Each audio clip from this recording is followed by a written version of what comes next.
यहां पे आइए बच्चों, इस लाइन को देख के मुझे मदद कीजिए।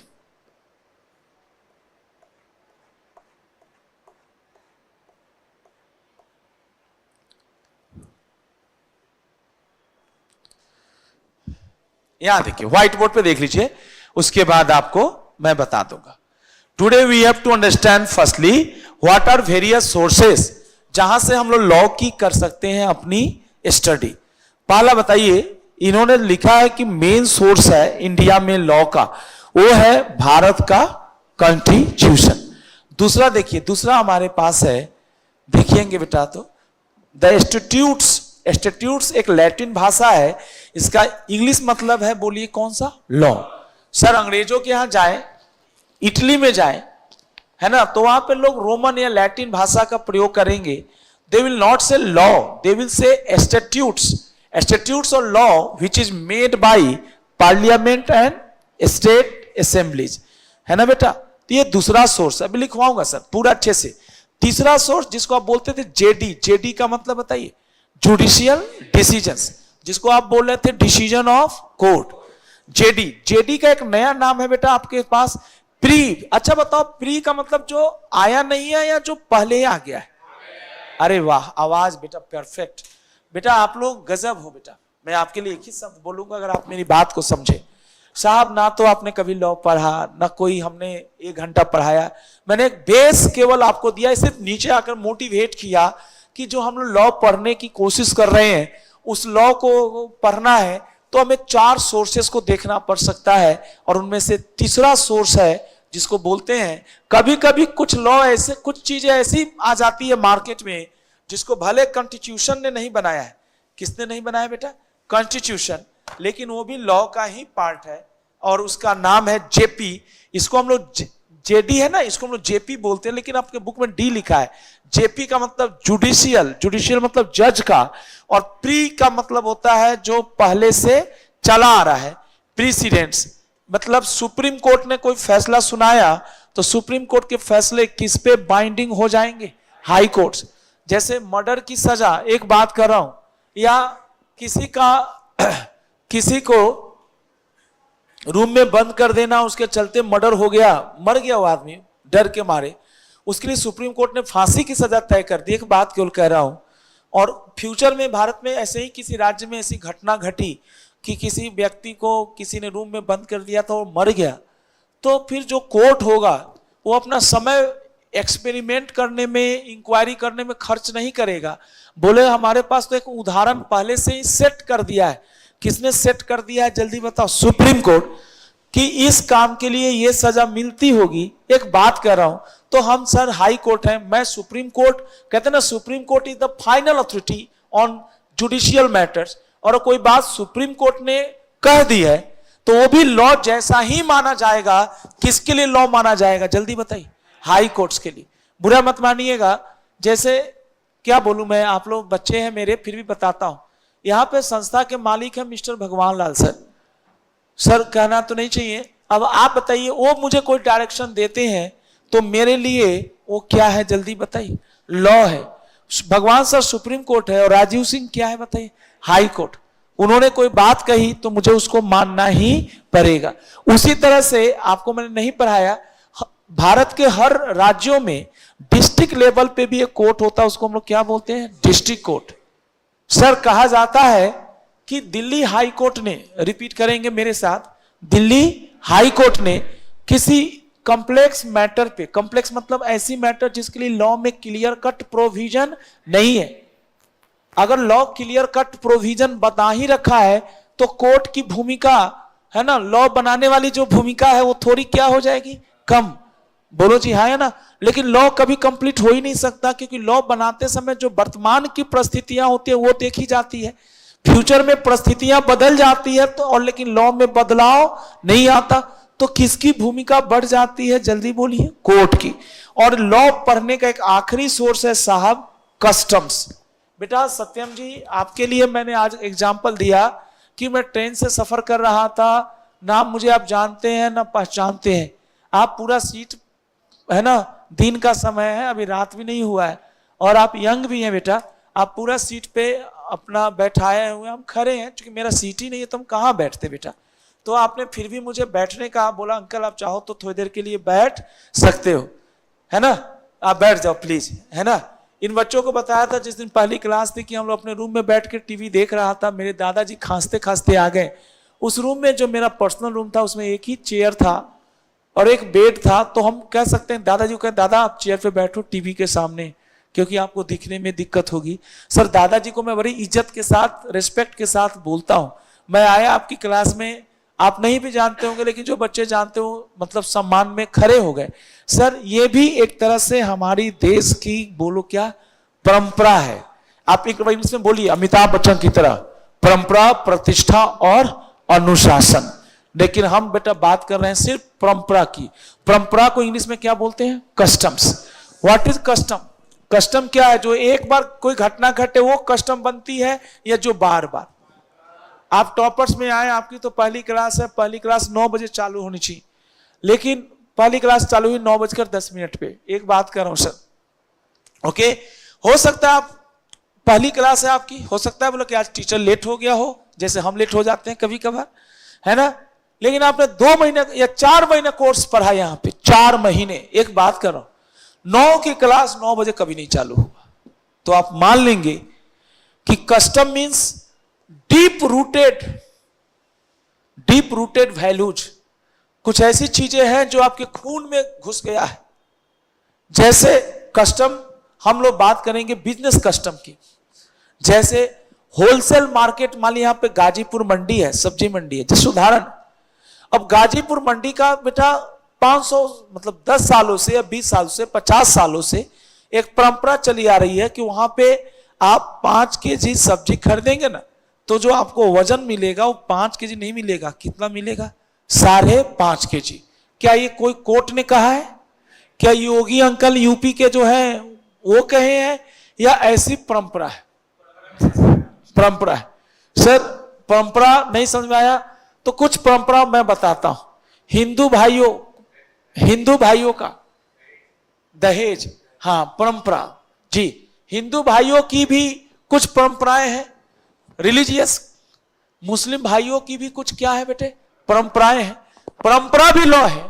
आपको बताता हूं बेटा, जब हमारा देश आजाद हुआ तो एक लॉ बनाया हमने हिंदुओं के लिए, नाम बढ़ाइए, द हिंदू मैरिज एक्ट। बोलो ना नलायको, हिंदू मैरिज एक्ट 1955। तो क्या 1955 से पहले हिंदुओं का मैरिज नहीं होता होगा, या होता था?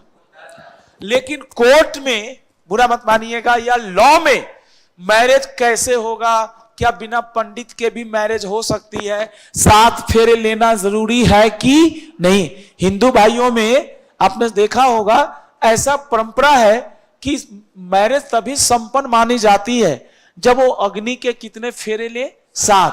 जस्ट उदाहरण दे रहा हूं, मैं ना तो पंडित हूं और ना ही मैं वो सब बता रहा हूं, मैं तो अपनी कोर्स की बातें कर रहा हूं। लेकिन जब तक आप समझेंगे नहीं तो सर, मैं कहता हूं जब भारत सरकार 1955 में हिंदू मैरिज बनाने के लिए प्रयत्न कर रही थी, कोशिश कर रही थी, तो आपको चिल्ला के बोलना है, जो कमिटी बनाई गई होगी कि तुमको हिंदू मैरिज लॉ बनाना है, वो कमिटी जानते हो? वो कमिटी जरूर हिंदू भाइयों की रही होगी। उस कमिटी के जो एक्सपर्ट होंगे वो पहले समाज में, इवन वो भी शादी किए होंगे, उनको भी पता होगा, वो समाज में पता किए होंगे कि भाई मैरिज का मतलब होता क्या है, मैरिज के लिए क्या क्या कंडीशंस होती है। तो दोस्तों कुछ कंडीशन, जैसे भाई ने कहा कि दहेज लेना या सती प्रथा, बाल विवाह, कुछ परंपराएं गलत भी होती है और कुछ परंपराएं सही भी होती है। जो सही परंपरा होती है हम उसको बुरा ना माने तो उसको पार्लियामेंट ने बेटा कोडिफाई कर दिया। एक और नया शब्द बोल दिया मैंने, पहले हिंदुओं की शादी के लिए कोई लिखित कानून नहीं था, लेकिन थैंक गॉड 1955 से हिंदू भाइयों की मैरिज के लिए लिखित कानून आ गया। तो क्या मुस्लिम भाइयों की मैरिज के लिए भी कानून है? हाँ, मुस्लिम भाइयों के लिए भी मैरिज के लिए कानून है, लेकिन आज तक उनके मैरिज के लिए कानून बना नहीं बेटा। उनका एक शरिया लॉ होता है, पर्सनल लॉ, उनके थ्रू उनका मैरिज होता है, बट उसको भी बेटा हम लोग पढ़ाते हैं। आप दूसरे कोर्सेज करते हैं तो वहां पे लॉ भी पढ़ाया जाता है। और मुस्लिम भाइयों के लिए भी अलग से लॉ बना दिया गया, उनके डिवोर्स का भी अलग से लॉ बनाया जा रहा है, ताकि आप है ना महिलाओं के प्रति क्रूएल्टी ना करें। दोस्तों कुल मिलाकर ये हुआ कि लॉ जो बनता है उसका सोर्स, सबसे बड़ा सोर्स जो है कॉन्स्टिट्यूशन आपका लिखा है, मैं मानता हूं, लेकिन एक प्रैक्टिकल सोर्स जो है वो है हमारा क्या, कस्टम्स। जो आखिरी लास्ट लाइन बोलेंगे, नहीं बोलेंगे उनकी पिटाई हो सकती है। लॉ क्या है, सब लोग बोलिए। है सेट ऑफ रूल्स। कौन बनाता है लॉ? गवर्नमेंट। लेकिन तुम तो आज पढ़ा रहे हो कि लॉ के 4 सोर्स है। हाँ, लॉ 4 जगह से, लॉ की जो उत्पत्ति हुई है वो कहां कहां से हुई है? चलो आखिरी बताओ, आखिरी क्या है? कस्टम। कस्टम मतलब सोसाइटी, कस्टम मतलब सोसाइटी। परंपरा, परंपरा वही होती है जहां लोग रहते हैं। यस या नो दोस्तों? अब आपने टीचर से आज पहली बार पढ़ रहे हैं सत्यम जी, आप टीचर बोले टीचर तो बड़ा एनर्जी में है। बेटा ये राजीव सर की परंपरा है, नहीं समझे क्या? आपकी पहली क्लास इसलिए मैं इतना एनर्जी में हूं बेटा, या इसे ही पढ़ाऊंगा मैं इतनी एनर्जी में, इतनी एनर्जी के साथ, इतने समझा के इसलिए पढ़ा रहा हूं कि मेरी पहली क्लास है, या रोज इतनी एनर्जी के साथ? क्यों? क्योंकि ये मेरा कस्टम है, मैं पढ़ाता ही हूं, है ना। तब जब आपको मोटिवेट कर देता हूं मैं, देखिए डे 1 को ये बच्चे आए थे तो भी मैंने बोला था खुल के बोलो यार, डरने की बात नहीं है। क्योंकि अगर लॉ में डर गए तब तो लॉ पढ़ ही नहीं पाए। लॉ फियरलेस बनाता है, क्योंकि हमें नॉलेज है, कोई हमारे साथ गलत करके तो दिखा दे, बोलो ना बेटा, उसके खिलाफ हम सीधा, हमारा तो यही काम है रोज दिन का। कहां जाना जल्दी बताओ? कोर्ट में जाना, मुकदमे केस करना। 10 आदमी का केस लड़ता हूं, अपने लिए तो लड़ ही लूंगा, बोलो बेटा। इसलिए लॉ पढ़ना भी चाहिए। मजा आ गया दोस्तों। अब मेरे को सब समझाना पड़ेगा लिख लिख के। चलिए आपने इतना ही बताया, मुझे खुशी हुई। चलिए जी भाई साहब, चलो 4 सोर्सेस। पहले एक रफ बना दो ऐसे। पहला सोर्स लिखो कॉन्स्टिट्यूशन। अब एग्जाम में 4 नंबर का क्वेश्चन आएगा। सत्यम, सत्यम भाई का नाम लिया, लेकिन बोलना सबको है। ये नहीं सोचिए कि सत्यम का नाम लिया तो खाली सत्यम बोलेगा। ये भी मेरी परंपरा है, मैं नाम लेता हूं एक का, बोलना होता है सबको, अकेले नहीं पूछूंगा किसी से। सब बच्चा बताए। एग्जाम में 5 नंबर का क्वेश्चन आता है, चलो 4 नहीं 5 का मैं पूछता हूं, बताना। क्वेश्चन आएगा short notes on various sources of law. कुछ कुछ लिख के आ जाओगे? क्या लिख के आओगे? नाम तो लिख के आ जाओगे क्या? 4 सोर्सेस। पहला बोलो कॉन्स्टिट्यूशन। आप थोड़ा उसमें लिखोगे नहीं? It is the main source. हाँ, and it classify the law making power into 3 list. बोलो, यूनियन लिस्ट, स्टेट लिस्ट। पक्का? बहुत अच्छा, इससे ज्यादा पढ़ाया नहीं सर जी ने, इतना ही पढ़ाया। दूसरा बोलो पार्लियामेंट, और तीसरा जुडिशियल डिसीजन। जनरली बड़े कोर्ट का फैसला लॉ का काम करता है जब छोटे कोर्ट के पास सेम मैटर फैसले के लिए आती है। इंग्लिश में ट्रांसलेट कर सकते हो? Junior court is bound to follow the judgment given by superior court. Junior मतलब lower court, superior court. When the junior court is dealing with same matter. कौन सा मैटर? Same matter. बोलो ना बेटा। एक बार इलस्ट्रेशन सेट कर दिया supreme court ने कि इस काम को हम अपराध मानेंगे। जैसे आपने मेरे को गोली से नहीं मारा, बट आपने मेरे को खाना नहीं दिया, मालूम है स्टाफ साहब का, और रूम में बंद करके रखा, 1 महीने में मर ही गया मैं भूख के मारे, और जैसे भी मर गया मैं। तो मान लो सुप्रीम कोर्ट ने बोला this is very much cruelty, इसके लिए फांसी की सजा दो। एक कोचिंग वाले को जब फांसी की सजा होएगी, तो अगर उस तरह का मैटर पूरे भारत में कहीं भी आएगा जहां पे कोचिंग वाले ने टीचर को है ना रूम में बंद कर दिया, कुछ प्रॉब्लम किया, तो सबको फांसी की ही सजा मिलेगी। वो सुप्रीम कोर्ट ने कह दिया, हाँ, जब तक सुप्रीम कोर्ट अपना फैसला बदल ना दे। उसी तरह जल्दी बताओ, मैं दिल्ली की बात कर रहा था, बीच में शायद बात भटक गया। दिल्ली में हाई कोर्ट एक होगा। बोलो बच्चा, हर राज्य में हाई कोर्ट एक ही होता है, ऐसा जरूरी नहीं है।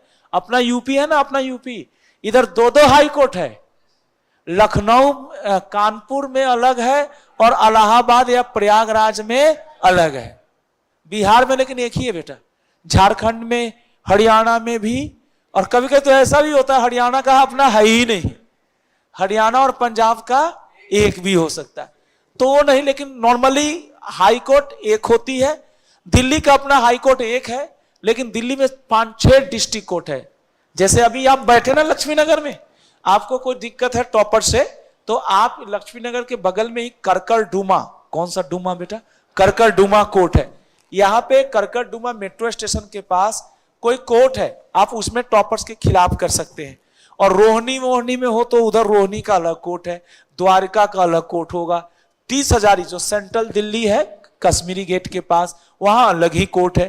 तो अगर दिल्ली हाई कोर्ट ने फैसला सुनाया कोई, तो पटना हाई कोर्ट पे वो बाइंडिंग नहीं होगा, क्योंकि दिल्ली हाई कोर्ट और पटना हाई कोर्ट में कोई जूनियर या सीनियर नहीं है, सब एक ही है। लेकिन सुप्रीम कोर्ट ने सुनाया तो सबका बाप है, उसका फैसला सारे हाई कोर्ट और सारे डिस्ट्रिक्ट कोर्ट पे होंगे। जल्दी बताओ, दिल्ली हाई कोर्ट का फैसला दिल्ली डिस्ट्रिक्ट कोर्ट पे तो अप्लीकेबल होगा, लेकिन यूपी का कोई डिस्ट्रिक्ट कोर्ट है बदाऊं का, वहां पे अप्लीकेबल नहीं होगा। तो बेटा तुम कहो कि सर आप कोर्ट पढ़ा रहे हो, सोर्स पढ़ा रहे हो, अब क्या करो, यही सब तो लिखवाना इसमें कि भाई लॉ पढ़ना है तो समझना पड़ेगा कि लॉ खाली लिखित ही नहीं होता। कस्टम क्या है, कस्टम भी लॉ ही था, लेकिन बेटा कस्टम क्या था, अनरिटन लॉ था। रिपीट कर दीजिए आखिरी बार, अनरिटन। और राजीव भैया जो आपको पढ़ाएंगे Indian contract act, sales of goods act, partnership act, ये सब अनरिटन है या रिटन है, रिटन है। उस लड़के ने मुझे इज्जत देते हुए सीट पे बैठाया। इजिट लॉ तो है, लेकिन कैसा लॉ था, कस्टमरी लॉ था। कौन सा लॉ था, कस्टमरी। इसको लगा यार किसी का भी गार्जियन है, कोई महिला होती है, कोई बच्चा होता है, हम लोग देखते हैं यार उसको प्रॉब्लम है, तो हम लोग बोलते हैं बेटा कोई बात नहीं आप बैठ जाओ, हमारा सीट है, हम ही खाली हो जाते हैं। ट्रैफिक रूल्स बने हुए हैं, फिर भी बेटा देखते हैं ना एम्बुलेंस है, ऐसे तो हम भारतीय हैं, बिना लॉ के हम लोग सुधरते कहाँ। फिर भी बेटा कुछ महान लोग होते हैं, एम्बुलेंस आ रहा है, मैंने अपना कार साइड में लगा दिया या थोड़ा स्लो किया, बोले भाई तू एम्बुलेंस पहले निकलो। ऐसे तो एम्बुलेंस को रास्ता मिले, जरूर हमारे देश में इतने लॉ है, जरूर कोई लॉ होगा जिसमें एम्बुलेंस को प्रायोरिटी देने की बात कही गई है। मजा आ गया दोस्तों, आप लोग बेटा अच्छा लगा, एक बार यही बात आप बोलते तब मुझे अच्छा लगता। क्या सबको क्लियर हुआ आज की क्लास? अब तुम लोग अपने आप को बुरा मत माना, डरा हुआ महसूस कर रहे हो या कॉन्फिडेंट? कोई पूछे लॉ का सोर्स बताओ, बता दोगे किसी को भी? बेटा तुम अपने घर वालों को खुश कर सकते हो, बोलो पापा अब आप डरिएगा मत अंकल से, पड़ोसी अंकल से। बोला क्यों? बोला मैंने शुरू कर दिया है अपनी तैयारी। किसकी तैयारी बताओ? लॉ की। अभी तो हमारे सर लॉ नहीं पढ़ा रहे हैं, अभी तो शुरुआती कहानी सुना रहे हैं, जिसमें आज सुना है कि लॉ आया कहां से है। कॉन्स्टिट्यूशन ऑफ नेपाल की पाकिस्तान कहो, इंडिया में हो सर, नेपाल पाकिस्तान क्या बोल रहे हो? दूसरा बोलो पार्लियामेंट, और पार्लियामेंट का एक छोटकू भाई है स्टेट असेंबली। मजा आ गया। तीसरा बोलो, हाँ जेपी या जेडी, जेडी धीरे धीरे आएगा जेडी। और लास्ट कस्टम्स एंड यूसेस।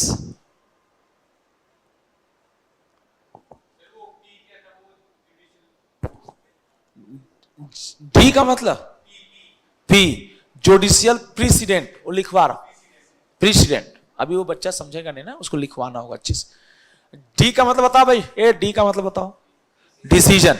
चलो अब आ जाओ डिटेल। अब सुनो, तुम लोग डरो नहीं तो एक बात कहूं क्या, थोड़ा कहानी सिखाऊं तुम्हारे आईसीआई की बुक से? अरे अभी तो हमने सिखाया ना अपने मन से, तुम्हारे बुक में जानते हो क्या क्या दिया है?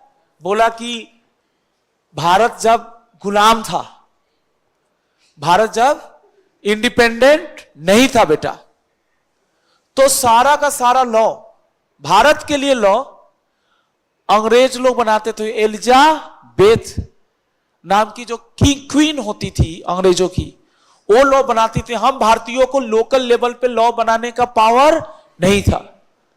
भले हमें आजादी मिली थी 1947 में, बोलो ना बेटा, ये तो डेट याद होगा कि खा गए तुम लोग, भूल गए सब? आजाद कब हुए थे? और संविधान लागू कब हुआ था? नहीं, बंद तो गया था 49 में ही, लेकिन लागू कब हुआ? 50 से। आजादी मिली 47 और लागू हुआ 50। लेकिन सुनो, हम लोगों ने बेटा अपनी आजादी की लड़ाई बहुत पहले से, नॉट 1935, 1935 में ही इंडियन लोगों को पावर मिलना चालू हो गया था। 1935 में ही वहां की जो अंग्रेजों की जो किंग थी, क्वीन थी, है ना, उन्होंने भारतीयों को पावर ट्रांसफर करना चालू कर दिया था। अरे दुनिया को लगती है ना कि आजादी 47 में मिली, लेकिन बेटा हमें तो आजादी बहुत पहले से हम लोगों ने मांग करनी चालू कर दी थी कि हम लोकल लोग हैं, तुम अंग्रेज लोग इतने गंदे गोरे लोग इधर आकर हम लोगों को परेशान करते हो, है हम तुम्हारे यहां गए। यही कारण है कि ऋषि सुनक को हम लोगों ने पीएम बना दिया।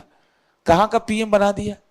इंग्लैंड का, ताकि बदला बराबर हो सके। बदलाव सधाना ही तो है, वो हमारे यहां शासन किए, आज उनका शासक ही तो है। आपका दिल्ली सल्तनत पे कौन बैठा है? अरे दिल्ली में कौन सीएम है? केजरीवाल। कह सकते ही इज द, बुरा मत मानिए, कभी अकबर बाबर हुआ करते होंगे, आज अपना दिल्ली में केजरीवाल बैठा है, समझने के लिए, है ना। तो दोस्तों अपना ऋषि सुनक इंडियन ओरिजिन का है, भारतीय मूल का है। तो लोग बड़े खुश हुए जब ऋषि सुनक जी बने पीएम इंग्लैंड का, ब्रिटेन का, कि चलो वो लोग हमारे यहां शासन किए तो हम भारतीय भी उनके यहां क्या कर रहे हैं, शासन। खैर मैं तो लाइटर नोट में ऐसा बोला। तो आपके बुक में पूरी कहानी सुनाता है। ये देखिए, काम की बातें कम और कहानियां ज्यादा, लेकिन क्या बुराई है, एक बार कहानी सुनने से आपका लेवल ऑफ जो नॉलेज है वो बढ़ेगा, वो आपका बढ़ जाएगा। बेटा जी ध्यान देना, ये कैसे समझाता है कहानी, यहां से शुरू होता है। ये कॉन्स्टिट्यूशन के बारे में कहानी सुना रहा है, मैं लिखवा दूंगा। सबसे पहले बताओ, एक जीओआई एक्ट आया था कौन सी साल में? 1935। इस ऑब्वियसली उस समय तो हमारा पार्लियामेंट बना नहीं होगा, तो ये जीओआई एक्ट किसने पास किया? यूके, जिसको आजकल इंग्लैंड बोलते हैं, ब्रिटेन बोलते हैं, यूके पार्लियामेंट ने भारत के लिए, भारतीयों के लिए एक अलग से लॉ बनाया, पहली दफा। उसका नाम था गवर्नमेंट ऑफ इंडिया एक्ट। और इसी को देखकर बाबा साहब भीमराव अंबेडकर, बुरा मत मानिएगा, मैं कोई बाबा साहब का क्रिटिक नहीं हूं, लेकिन लोग कहते हैं कि भीमराव अंबेडकर सर ने क्या कॉन्स्टिट्यूशन लिखा, बुरा मत मानिए, उन्होंने चुराया कुछ अमेरिका के संविधान से, कुछ चाइना के संविधान से, कुछ सब जगह से अच्छी अच्छी बातें चुराया। और एक बुक में आपने लिखता है बेटा जी, is the precursor of the constitution. Precursor मतलब बेस जो था, प्रीकर्सर का मतलब होता है जो हमारे भारत के संविधान का जो बेस है, वो बेस 1950 से लागू हुआ था, बट उसकी जो मिट्टी तैयार होनी चालू हो गई थी वो कौन से साल से? 1935।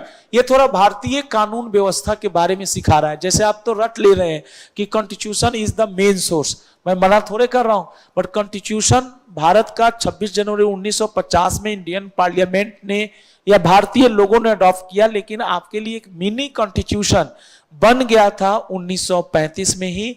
और बेटे, और हमारे कॉन्स्टिट्यूशन का जो सबसे बड़ा कैरेक्टरिस्टिक्स या फीचर है, जो हमारा वर्तमान संविधान है, जिसको आप कॉन्स्टिट्यूशन ऑफ इंडिया कहते हैं, इसकी जो यूनिक या सबसे जो बड़ी फीचर है, ये यूनिटरी नहीं है। यूनिटरी मतलब सिंगल पर्सन वाला नहीं है। ये कैसा है बताओ? फेडरल।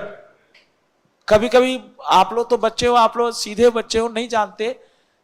जैसे ईडी जो है ना, केंद्र सरकार के नीचे आती है, तो कभी कभी लोग बोलते हैं कि केंद्र सरकार उसका मिसयूज कर रहा है। हमारे देश का संविधान कुछ पावर यूनिटरी भी है, लेकिन अधिकांश पावर हमारे देश में क्या है बेटा?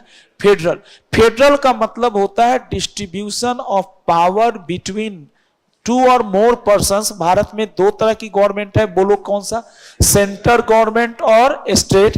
ये पावर इसलिए बांट दिया गया है कि मैं आपके लिए लॉ ना बना दूं, आपके लिए जो मैटर रिजर्व किया गया है स्टेट, और आप स्टेट गवर्नमेंट है तो आप उन मैटर्स पे लॉ ना बना दे जो सेंट्रल गवर्नमेंट के लिए रिजर्व किया गया है। बेटा बताइए ना, एक अच्छे माँ बाप है, उनके घर में 4 बच्चे हैं और वो अफोर्ड कर सकते हैं, तो चारों बच्चों का रूम क्या कर दिया? अलग कर दिया। उससे क्या होगा? घर में झगड़े बढ़ेंगे, डिस्प्यूट ज्यादा होगा या कम होगा? कम होगा। सबका अपना अपना लैपटॉप टैब दे दिया, भैया जो देखना है देखो, बट अलग अलग देखो। आगे चलिए बेटा जी, हमारे देश में 1935 में ही एक कोर्ट की स्थापना की गई थी जिसको आजकल आप सुप्रीम कोर्ट बोलते हैं, उसका नाम क्या है? फेडरल। कहा जाता है भारतीय संविधान की विशेषताएं कुछ तो इसको फेडरल बनाती है, बट कुछ ऐसी भी विशेषताएं हैं जो इसको बना देती है यूनिटरी। उदाहरण के तौर पे आपके देश में नागरिकता दिल्ली का अलग और भारत का अलग है, बिहार का अलग नागरिकता है या एक नागरिकता है? आपको इंडिया का नागरिकता मिलता है, सिटीजनशिप है ना, तो ये क्या हो गया? ड्यूअल हुआ। फेडरल मतलब सब कुछ डबल डबल। क्या भारत में डबल सुप्रीम कोर्ट है या एक ही है? भारत में प्रेसिडेंट कितना है? एक ही है। एक बात कर रहा हूं, तो हमारा देश का संविधान अब ये सोर्स तो कम पढ़ा रहा है, ये किसकी व्याख्या करने लगा हमको? कॉन्स्टिट्यूशन का। अब तो कुछ कुछ दिमाग में आया होगा। प्रीकर्सर का मतलब क्या होता है? प्रीकर्सर मतलब हाँ क्या एकदम एक्सपर्ट स्टेज, लास्ट स्टेज या इनिशियल स्टेज? इनिशियल। भारत का संविधान की शुरुआत हो गई थी 1935 में ही, जब किसके पार्लियामेंट ने? यूके के पार्लियामेंट ने एक लॉ पास किया कि भारतीयों को लोकली वहां पे ही गवर्न किया जाए। बेटा जी ये सब बता रहा है कि जो फेडरल कोर्ट बनी थी 1935 में, वो ऑपरेटेड फॉर, बोलिए कितने साल? 12। 1935 में 12 साल और जोड़े तो ये बन जाता है 1947। अरे बोलो ना बेटा। और इसी दिन हमने अपनी क्या हासिल कर ली थी? आजादी। कुछ दिमाग में याद रहेगा? बताइए कितने साल? मतलब फेडरल कोर्ट कुछ था, सुप्रीम कोर्ट जैसा ही फेडरल कोर्ट था, और इसकी मदद के लिए भी कुछ और कोर्ट थे बेटा जी। ये देखिए फेडरल कोर्ट ने रफली कितने केस सॉर्ट आउट किए थे? 151। इतना एकदम ऐसा लग रहा है हिस्ट्री पढ़ा रहा है टीचर कि कब क्या हुआ था। चलो कोई नहीं, तो ये फालतू की बातें हैं जो समझाता है। यस बेटा, ये फालतू की बातें जो समझाता है, लेकिन पढ़ना तो पड़ जाता है ना बेटा सब कुछ, चाहे फालतू हो या सही बात हो। जी बेटा, आखिरी मुझे बताइए, फिर मैं आपको लिखवाता हूं। बस बेटा बस, भागो मत तुम। जी सर, एक लास्ट लाइन और बता दीजिए और उसके बाद मैं लिखवा देता हूं। तो ये सोर्स कैसे ये नहीं बताया, बट ये कह रहा है चलो इसको समझ लो। आखिरी लास्ट लाइन लिखिए, the people who wrote the constitution. Bharat के जो भीमराव अंबेडकर जी थे, उन्होंने लिखा था भारत का संविधान। Divide the law making power, यानी जब डिस्ट्रीब्यूट कर देता है लॉ मेकिंग पावर बिटवीन किसके किसके बीच? Central government and various state governments, so that Indian constitution है 3 लिस्ट। पहला बोलिए सेंट्रल, स्टेट और ज्वाइंट लिस्ट। एक उदाहरण भी दिया है, इनकम टैक्स इज अ कौन सा? सेंट्रल। याद तो करना होगा सर। 5 नंबर कैसे आएगा? आप खाली कॉन्स्टिट्यूशन ऑफ इंडिया लिख देंगे तो आ जाएगा? कुछ तो लिख के आइएगा। क्या लिखिएगा? मेन सोर्स है भारतीय लॉ का, वो है कॉन्स्टिट्यूशन। फिर लिखिएगा कि भारत में कुछ फीचर यूनिटरी भी है और कुछ फीचर फेडरल है। फेडरल मतलब क्या? यूनियन। फेडरल मतलब संगठन। बताएं बेटा, भारत क्या है? यूनियन ऑफ स्टेट्स है, राज्यों का समूह है। क्या बेटा इंडिया नाम का कोई चीज है? नहीं। बोलो ना बच्चे, इंडिया क्या है? सब राज्यों को मिला दो तो उसी को क्या बन जाता है? इंडिया, है ना? फेडरल बन जाता है। बताओ हमारे देश में जो कॉन्स्टिट्यूशन है, जो मेन सोर्स है, वो लॉ मेकिंग पावर को कितने लिस्ट में क्लासिफाई करता है? 3।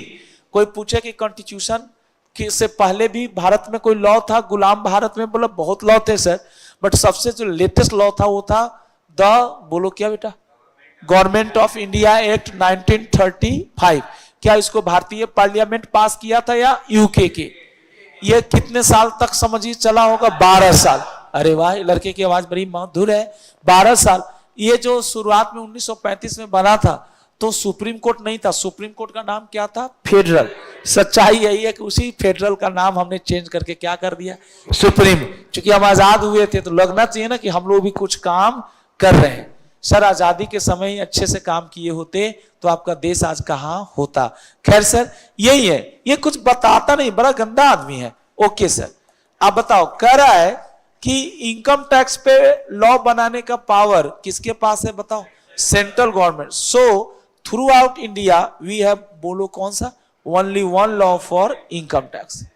भारत में पूरे जितने भी राज्य हैं, यूपी में अलग इनकम टैक्स, दिल्ली में अलग नहीं। जी बेटा, उसी तरह से we also have matters for which both CG and SG can press law. उसका उदाहरण दिया लेवी ऑफ कौन सा? Stamp duty. कभी आपने देखा अपने पापा के पास जो या दादाजी के पास जब गांवों में रहते होंगे तो प्रॉपर्टी का पेपर निकालते थे वो, तो पेपर के ऊपर आप देखेंगे तो एक ऐसा प्लेन पेपर पर नहीं लिखा रहता था और ऊपर लिखा रहता था 100 रुपए। बोलो ना बेटा, हाँ ना, बड़ा सा ऐसा लगता था कि कोई कलरफुल होता था। कैसा? कलरफुल। ये क्या था जल्दी बोलिए? This is called stamp. Even आप चिट्ठी भेजते हैं आप अपने माँ बाप को, वो भी स्टाम्प है, बट वो पोस्टल स्टाम्प है। कौन सा स्टाम्प है? पोस्टल। और ये जो स्टाम्प है जिससे प्रॉपर्टी की रजिस्ट्री हुई थी, इसका नाम है रेवेन्यू स्टाम्प। कौन सा स्टाम्प बेटा जी? रेवेन्यू। तो बात करेंगे हम लोग एक एक करके आपके साथ।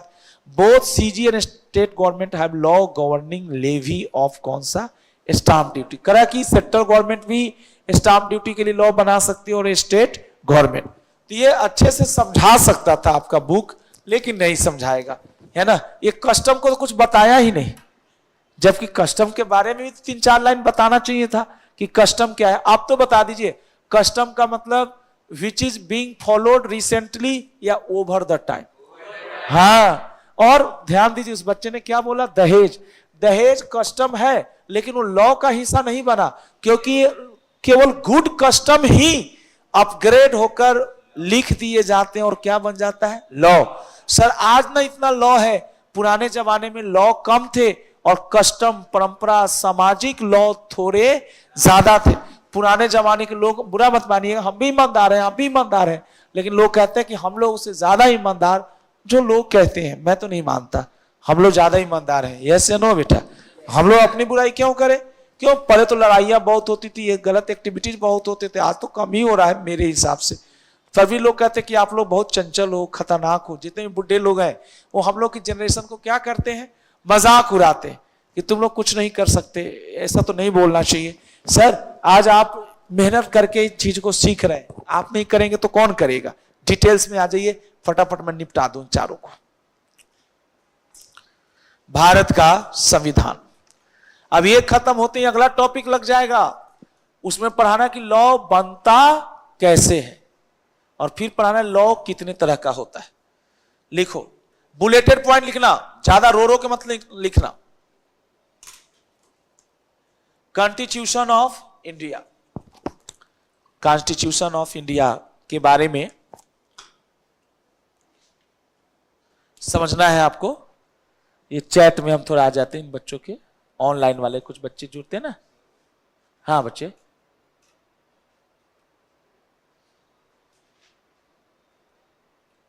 यस, विवेक केसरी। विवेक भाई, अच्छा 4 बच्चे जुड़े, क्या बात है भाई। गुड मॉर्निंग बोल सकते थे बेटा विवेक जी, खैर कोई नहीं। कॉन्स्टिट्यूशन ऑफ इंडिया लिखिएगा, bulleted point. Main source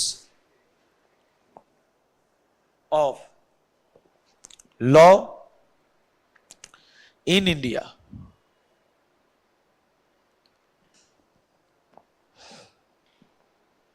Constitution divides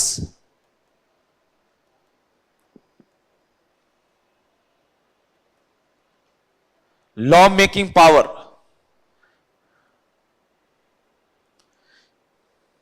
थोड़ा फास्ट लिखिएगा बेटा, बड़े हो गए ना, 3 घंटे में बड़े सारे पन्ने भरने होते एग्जाम में। तो अभी से मैं प्रैक्टिस नहीं कराऊंगा तो अच्छा नहीं लगेगा, समझ तो लिए ही।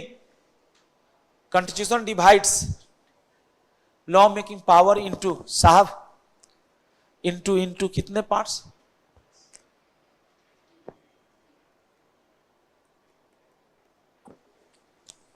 यही बना दो। पहला पार्ट यूनियन लिस्ट या लिस्ट 1। हम लोग तो बेटा पहले ये भी पढ़ाते थे यूनियन लिस्ट में क्या आता है, कोर्स में नहीं है आपके, वो फालतू में बोर हो जाएंगे आप। 97 मैटर्स हैं, सबसे ज्यादा मैटर्स यूनियन लिस्ट में है। वो बढ़ के 3 और बढ़ गए तो 100 हो गए हैं। ओ बेटा लिस्ट 1 में 100 बातें हैं, 100। जिसके पास पावर बनाने का पावर, जिसपे लॉ बनाने का पावर केवल और केवल भारत के केंद्र सरकार को, मोदी जी को है। करीबन 47 के करीबन पावर, या 66 में भूल गया, स्टेट गवर्नमेंट के पास है। और सबसे कम है ज्वाइंट लिस्ट में, जिसपे दोनों बनाएगा। तो कुछ लोग क्रिटिसाइज करते हैं, सर ये पावर का डिस्ट्रीब्यूशन इक्वल नहीं हो सकता था, ये तो गलत है। क्या है गलत है भाई? केंद्र सरकार के पास पावर थोड़ी क्या रखी गई है, ज्यादा, राज्यों पे कम, और केंद्र और राज्यों का पावर थोड़ा और कम है। Union list, also known as, आजकल बेटा पढ़ाई टेक्नोलॉजी बेस्ड हो गया है। जैसे जो बच्चे आईएएस की तैयारी करते हैं उनको पूरा कंठस्थ होगा कि भारतीय संविधान की लिस्ट 1 में how many items, how many matters, how many things are there on which legislative power, law बनाने का power is reserve for only क्या बेटा, सेंट्रल गवर्नमेंट। अगर स्टेट ऐसा लॉ बनाती है तो माना जाएगा कि वो लॉ उसने बिना अथॉरिटी के बनाई और उस लॉ को लागू करना संभव नहीं है। यही कारण है कितनी बार आपने सुनते होंगे कि दिल्ली सरकार कुछ ऐसे कानून बना देती है जो उसके लिए दिल्ली सरकार या केजरीवाल जी के पास पावर नहीं है। दिल्ली तो अलग ही राज्य है बेटा, ये राज्य जरूर है, लेकिन ये पहले यूनियन टेरिटरी होता था और इसकी जेनरली कमांड प्रेसिडेंट गवर्नर के पास होता था, एडिशनल गवर्नर के पास। Also known as list 1 on which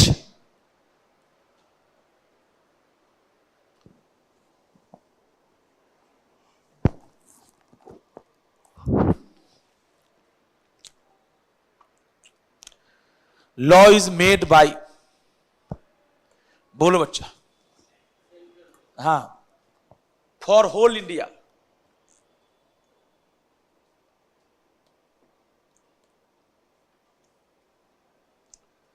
for whole India. एक एग्जांपल तो देना ही पड़ेगा आपको।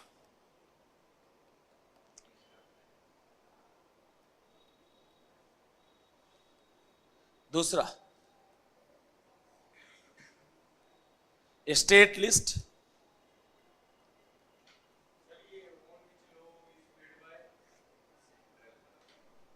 ये सीजी है। सीजी बोले तो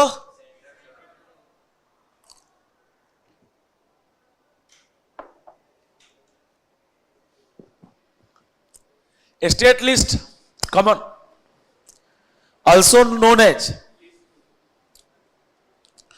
देखो, एक अच्छा टीचर वो नहीं होता जो तुम्हें खाली पढ़ा दे, इंस्पायर कर दे कि तुम्हें भी कुछ पता चल जाए। झूठा ही बोल दो, आज से तुम्हें लॉ का कुछ पता चला कि नहीं, और कुछ रटना पड़ा या सब समझा दिया सर ने। इसमें कुछ रटाया मैंने आपको? एक घंटे से ही पढ़ा रहा हूं, लिखो अपने से। Also known as list 2 on which matters law is made bye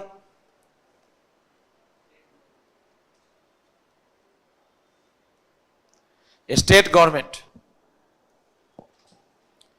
for relevant. Sir relevant मतलब संबंधित, रिलेटेड स्टेट। योगी जी का लॉ बिहार में लगेगा क्या? कहां तक के राजा है वो? हाँ, अरे तुम लोग शर्माते क्यों? योगी भी राजा ही है मॉडर्न जमाने का। और सम्राट कौन है? मोदी जी, वो राजाओं का राजा है। हाँ बेटा, सच्चाई तो वही है, आप मानते नहीं है, है ना? मानते अलग बात है, कोई नहीं माने किसी को, बट राजा ही है एक तरह से आपके देश का। एग्जाम्पल देखिए,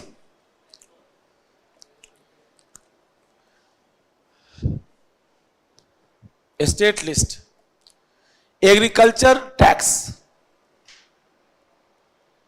अब समझ में आया कि यूपी में कभी पेट्रोल सस्ता हो जाती और वहीं हरियाणा में मान लो कांग्रेस की सरकार थी कभी, तो वहां पे पेट्रोल महंगा होता था, क्योंकि हरियाणा सरकार बोलती हम क्यों वैट कम करें। वैट मतलब वैल्यू एडेड टैक्स। कुछ याद करिए कि हर राज्य में कितनी बार ड्राइवर जब लंबी दूरी पे जाता है तो हरियाणा में अगर थोड़ा डीजल सस्ता है या पेट्रोल सस्ता है और उसके बाद उसको अभी आगे 200 किलोमीटर जाना है, तो भले टंकी आधी ही खाली हुई है फिर भी हरियाणा में गाड़ी रोक कर वो पेट्रोल फुल करवा लेता है, डीजल फुल करवा लेता है। वो गरीब आदमी है बेटा, ताकि राजस्थान में 2-4 रुपए 100 लीटर भी भरवाया तो 400 रुपए की बचत करवा ली बेचारे ने। इतनी तो खैर अंतर नहीं होती, लेकिन होती है कभी कभी अंतर। तो इस कारण अंतर का कारण समझ में आ गया। रेलिवेंट स्टेट तो हो ही गया बेटा। एग्रीकल्चर टैक्स, अल्कोहल,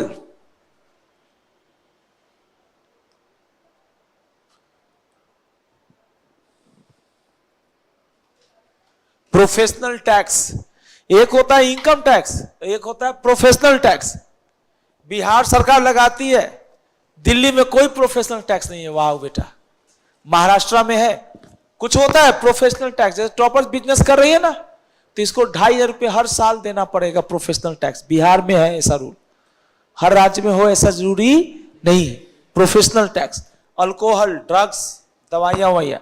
ड्रग्स मतलब वो नहीं उड़ने वाला हवा में, ड्रग्स मतलब जो मेडिसिन के लिए, हाँ पैरासीटामोल ऐसा।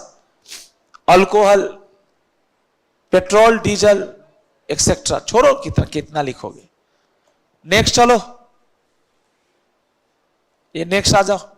Joint list, also known as concurrent list, दोनों बना सकती है बेटे। क्या नाम आपका? साहिल। साहिल भाई, अभी सर ने बोला था ना स्टाम्प ड्यूटी, इवन एजुकेशन, पढ़ाई लिखाई, दोनों सरकारें लॉ बना सकती है।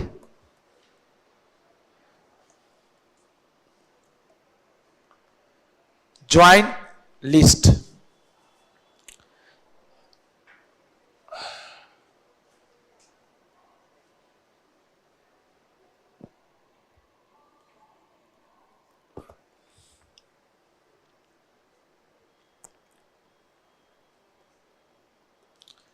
also known as concurrent list,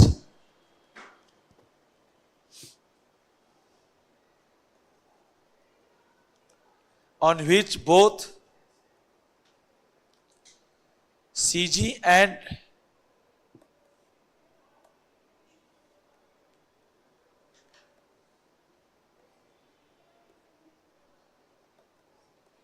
कुछ मैटर बताओ ऐसे।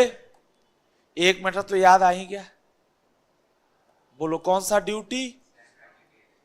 स्टाम्प ड्यूटी के लिए दोनों के पास पावर है, केंद्र सरकार और राज्य सरकार। अब बेटा वो प्रीकर्सर तो लिखवाना पड़ेगा आपको, नहीं लिखवाएंगे तो मैं आगे नहीं बढ़ूंगा। कौन किसका बेस है? भारतीय संविधान का बेस है गवर्नमेंट ऑफ इंडिया एक्ट 1935।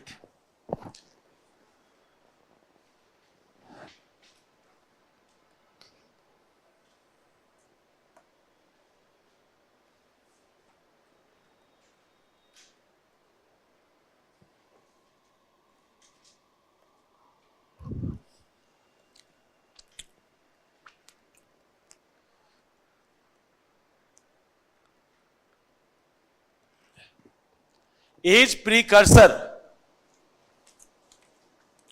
बेटा किसका प्रीकर्सर है? हाँ, ऑफ कॉन्स्टिट्यूशन ऑफ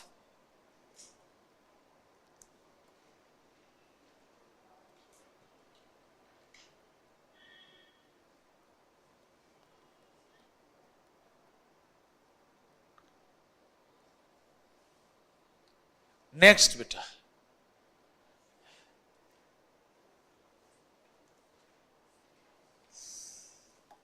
प्रीकर्सर नया शब्द याद रखो बेटा, PRECURSOR, यहां लिखा GOVT, government of India act 1935 is deemed as a fundamental base of constitution of India. Bharat के संविधान का जो बेस है वो कहीं ना कहीं से मिल तो गया ही था 1935 के आसपास, जब एलिजाबेथ जी ने बोला होगा कि भारतीय लोगों को भी थोड़ा बहुत पावर दो। और उसी चीज को हमने फॉलो करके बताया कि भाई एक मोदी अंकल होंगे, एक योगी अंकल होंगे, या एक केजरीवाल अंकल होंगे। मोदी अंकल पूरे देश को प्रभावित करने वाले लॉ बनाएंगे और योगी अंकल अपने राज्य को प्रभावित करने वाले लॉ बनाएंगे। कुछ इस तरह की बातें लॉ मेकर ने लिख दिया। क्या यहां तक क्लियर सबको? चलिए second,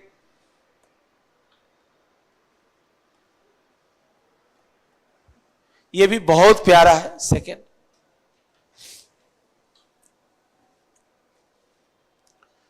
parliament and state legislature.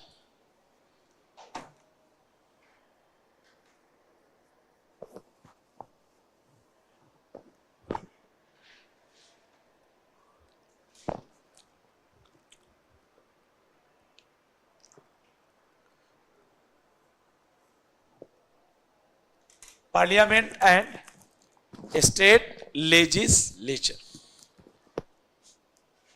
ये भी अच्छा है point.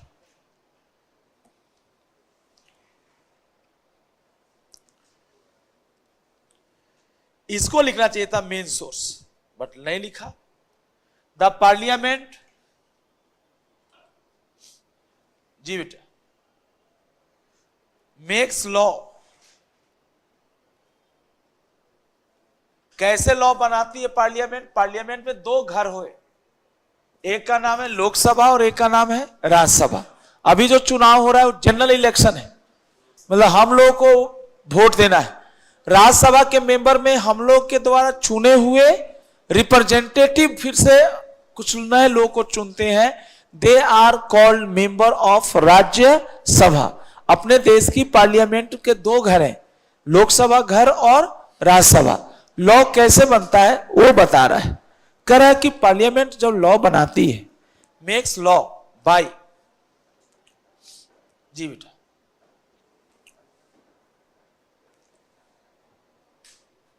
Bye presenting the bill. Law कैसे बनता है भी सिखाऊंगा, वही तो इतना सिंपल समझिए। बिल का दूसरा नाम है ड्राफ्ट लॉ, कच्चा। अच्छा, ड्राफ्ट लॉ कब लॉ बन जाएगा?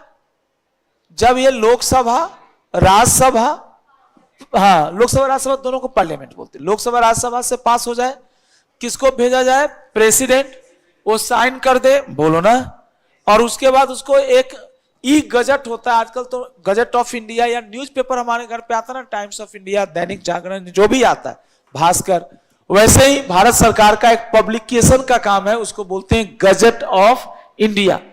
गजट ऑफ इंडिया मतलब जो भारत का जो ऑफिशियल कम्युनिकेशन है। और आजकल गजट ऑफ इंडिया भी बंद हो गया, उसका नाम हो गया है ई, बोलो कौन सा? Gazette. What is the meaning of e gazette? E का मतलब इलेक्ट्रॉनिक। कोई भी बात सरकार बताना चाहती है पब्लिक को, मान लिया जाता है कि वो बात पता चल गई, पब्लिक को नोटिफाई हो गया, अगर उसको सरकार ने पीडीएफ अपलोड कर दिया, किस साइट पे जाके, जल्दी बोलिए, ई गजट। बात करते हैं, the parliament makes law by presenting the bill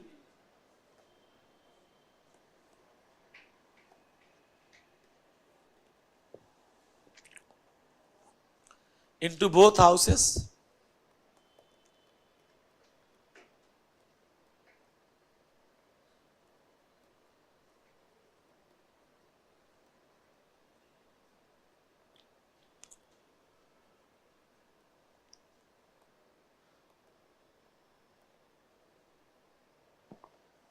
ji, and after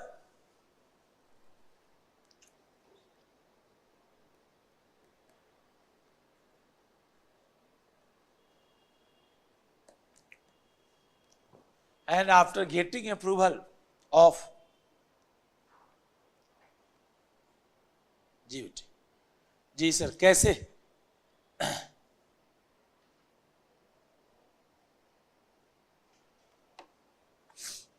Lok Sabha Rajya Sabha, and after getting approval of these houses,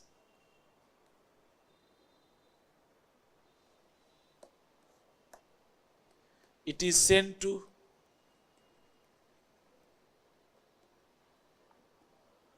president,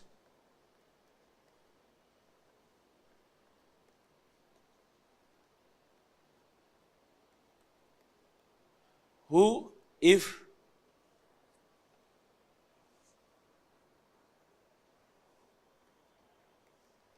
signed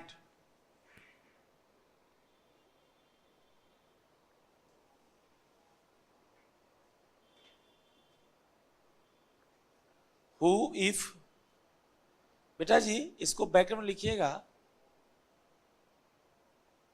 it is sent to president, who if signed, उसको हटा के लिखिएगा, सेंट टू प्रेसिडेंट के spelling लिखो, ठीक, B कहां से आ गया इसमें, हाँ बेटा, who if signed and published in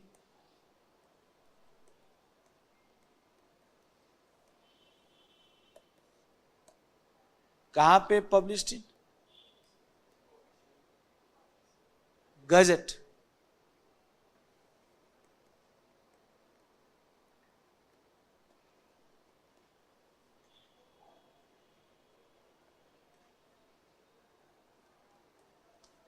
ये देखो 4 काम हुए बेटा। लोकसभा में बिल रखा जाता है, शुरुआत होती है सीक्वेंस से बेटा, लोकसभा को इसलिए हम लोअर हाउस भी बोलते हैं। लोकसभा में ये बिल फेल हो गई तो राज्यसभा में भेजने की जरूरत नहीं है।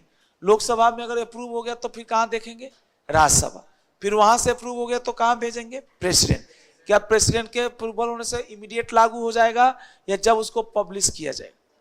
पब्लिश करना एक तरह से लोगों के नॉलेज में लाना है कि इस तरह का लॉ आपके देश में बन गया है और फ्री ऑफ कॉस्ट आप चाहें तो ई गजट डाउनलोड कर सकते हैं। बाकी टाइम्स ऑफ इंडिया में पब्लिश तो नहीं किया जाएगा बट समरी छाप दिया जाएगा कि 1 जुलाई से बेटा जी ये जितने भी इंडियन एविडेंस और क्रिमिनल लॉ है वो सब डिलीट हो जाएंगे 1 जुलाई से।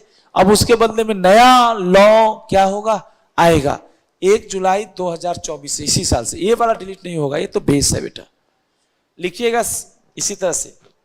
दूसरे तरह से हो सके तो और लिख दीजिए, similarly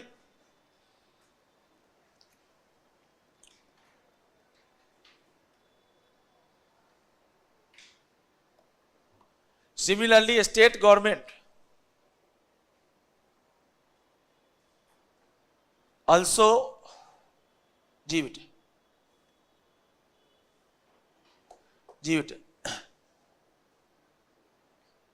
similarly state government also makes law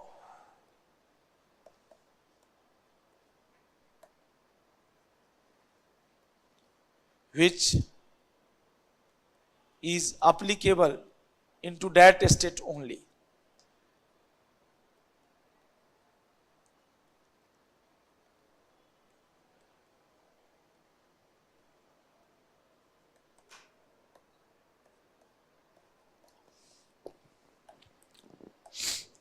तीसरा,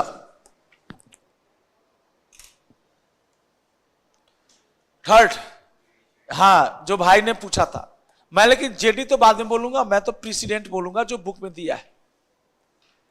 प्रेसिडेंट, हाँ प्रेसिडेंट, नॉट प्रेसिडेंट, प्रेसिडेंट तो अलग हो गया, प्रेसिडेंट ही बोलते हैं इसको, प्रेसिडेंट या जुडिशियल डिसीजन, जेडी। पहली बात तो कोई भी लॉ कोर्ट में जाता ही क्यों है, सॉरी कोई भी मैटर कोर्ट में क्यों जाता है, क्योंकि लॉ में जो एग्जिस्टिंग लॉ है उस मैटर से जुड़ा हुआ उसमें इसकी जानकारी अच्छे से नहीं है। अगर अच्छे से होती तो कोई मैटर लॉ में कोर्ट में जाता ही नहीं। और मुझे लगता है जज की जरूरत ही नहीं होती, हर मैटर इस कंप्यूटर जी को दे दीजिए, उसमें एआई लगा दीजिए, आर्टिफिशियल इंटेलिजेंस। वो तो बुरा ना माने 1 लाख पन्ने का भी हो और आपने केस का फैक्ट टाइप किया, एआई देखो कितना काम करेगा वकीलों का। हमने केस का फैक्ट टाइप कर दिया एआई में जाके, को पायलट या चैट जीपीटी में जाके मैंने केस का नाम या केस का मैटर टाइप कर दिया। अब बोला कि आप इसका सजेशन दीजिए, सर 50 जगह से 10 मिनट में सजेशन खोज के ले आई। अब जो सबसे बेस्ट सजेशन होगा, कोर्ट का फैसला होगा, हम उसी सजेशन को कोर्ट में रखेंगे। सर एआई कितना आसान करने जा रहा काम, कुछ काम नहीं रिप्लेस होगा, लेकिन जैसे सर्च करना है कोई डेटा वो तो बहुत जल्दी मैनुअल सर्च से कई गुना जल्दी कर सकता है। तो प्रेसिडेंट और जुडिशियल डिसीजन के बारे में दो तीन लाइन लिखवाना पड़ेगा, पर तो ये लिखवाना होगा कि प्रेसिडेंट का मतलब क्या होता है बेटा, पास डिसाइडेड केस, है ना।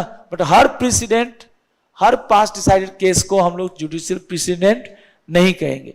जुडिशियल प्रेसिडेंट होने के लिए 3-4 फीचर होने चाहिए, है ना बेटा। तो उनमें से पहला तो यही कि पहला फीचर है कि सुप्रीम कोर्ट द्वारा दिए गए फैसले सुप्रीम कोर्ट के नीचे जितने भी कोर्ट है उस पर लगेगा। बट एक हाई कोर्ट द्वारा दिए गए फैसला दूसरे हाई कोर्ट पे लगे या ना लगे, ये दूसरे हाई कोर्ट जो यूज करना चाहती है नहीं चाहती उसकी मर्जी है। फटाफट बताइए दोस्तों। और इसी तरह से 2-3 बातें और लिखवा देता हूं। पहले तो लिखिए जेपी होता क्या है, लिखिए बेटा। जुडिशियल प्रेसिडेंट या judicial decision, sometime decision of court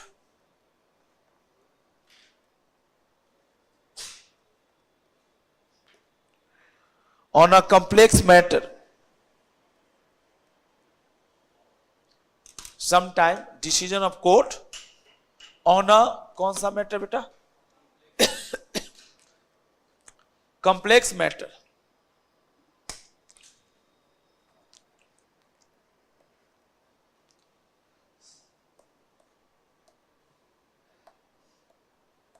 becomes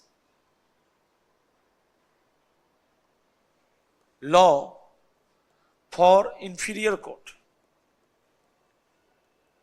Inferior will not घटिया, inferior मतलब जूनियर कोर्ट, लोअर कोर्ट।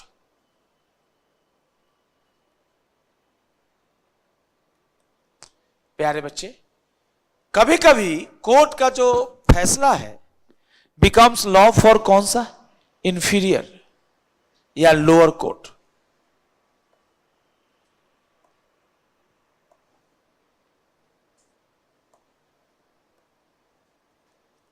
आगे लिखना बेटा, एज पर आर्टिकल। अब बताना जहां में आर्टिकल लिखा कोई एक्ट आएगा या कॉन्स्टिट्यूशन, और कहीं पे प्रोविजन लिखा तो कॉन्स्टिट्यूशन आएगा या कोई एक्ट आएगा, एक्ट आएगा। बोलो ना बेटा, यहां पे बताओ एज पर आर्टिकल 141 141। तो क्या भारत में 141 ही आर्टिकल्स है? नहीं नहीं, बहुत होंगे, बट इसको समझो। As per article 141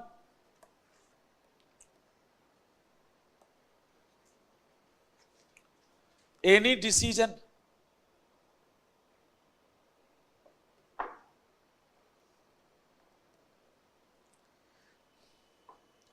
any decision, किसका डिसीजन बेटा जी, जल्दी बताओ। एनी डिसीजन ऑफ सुपीरियर, मतलब यही लिख दो, supreme court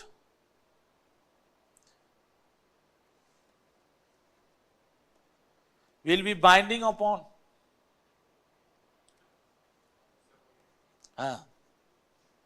will be binding upon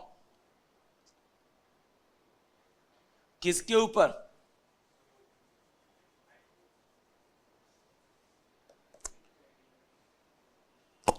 article 141 any decision of Supreme Court will be binding upon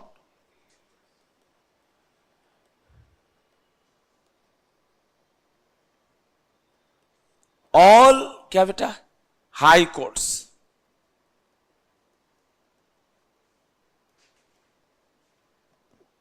binding upon high courts in India. Similarly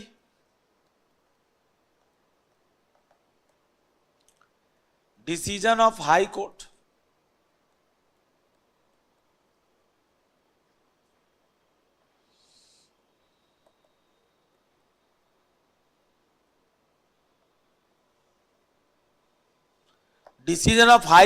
is binding upon district court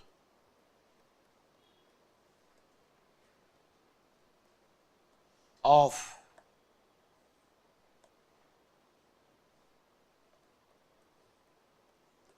binding upon district court of किसके, जी हाँ, date state.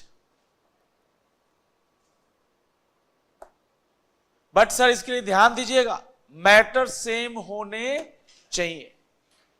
Matter और change है तो फिर क्या पुराना ही फैसला चलेगा या नया फैसला?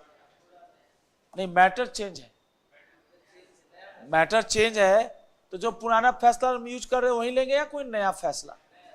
कोई है तो वो लीजिए, क्यों फालतू में अपना समय खराब करेंगे।